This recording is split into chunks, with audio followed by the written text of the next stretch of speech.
This is the Celero 5G Plus, and it's an extreme phone with a 7-inch 120Hz display, strong mid-grade chip, massive battery, and sharp triple cameras. Some aspects of it even beat out the $1,200 Galaxy S23 Ultra, yet this phone costs just $150.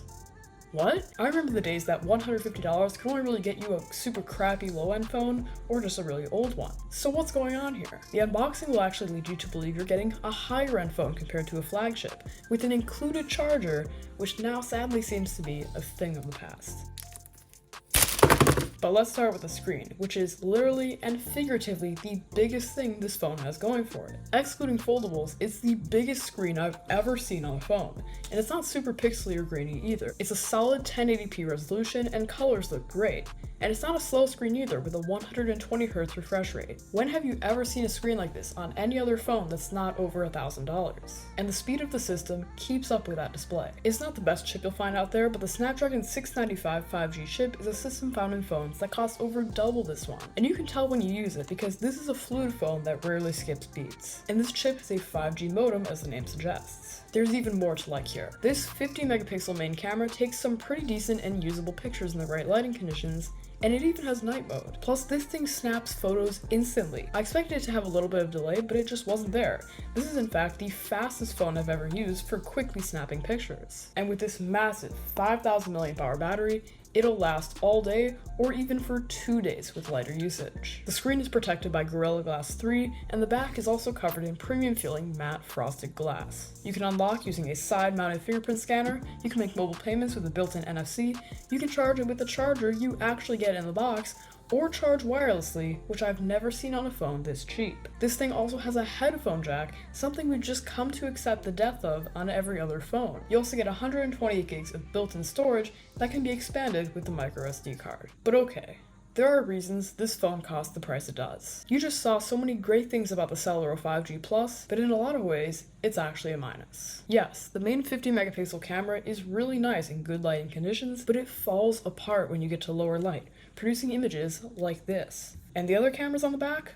A 5-megapixel ultra-wide, and a 2-megapixel macro. They're practically just there so they could legally call this a triple camera setup when these two garbage cameras really just costed them like an extra $3 maybe. They're really just there for the sake of it, to look cool, to look like it's really more than it is.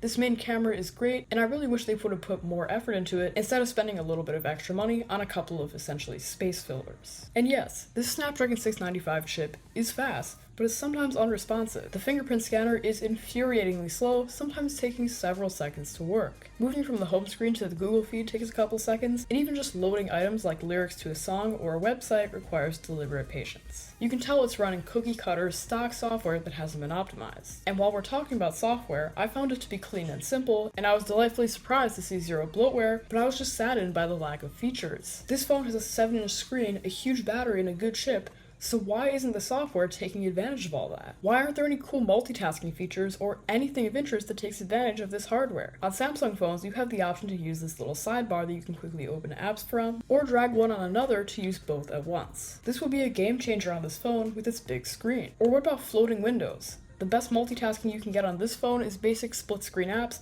and the default picture-in-picture mode for videos. They could have built a stylus in this phone so artists and note-takers could use that big screen and battery to its full potential, and the Celero company could have made more money by selling that stylus separately, but we don't get any of that. This just has extreme-ish specs for the sake of it, just to look cool in marketing, and the reality of the software experience is that it's nice and responsive for most lighter tasks, but its potential was extremely wasted. And then there's the 5G, which I find extremely important in this day and age of massively expanding and upgrading wireless networks. I found the Snapdragon 695 chip in this phone uses the Qualcomm X51 modem, the same modem found in equally cheap and cheaper phones that only supports a few low bands. These bands can get you great performance, but there's nothing extreme about it like the marketing will tell you. And this phone is sold exclusively at Boost Mobile, who uses the AT&T network for coverage. So what's really weird here is the 5G bands this phone support, most of them aren't used by AT&T, leaving you with 5G in a lot less places than other phones. Also, who is this Celero company? There's a good chance you may have never heard of this company because the brand was created just last year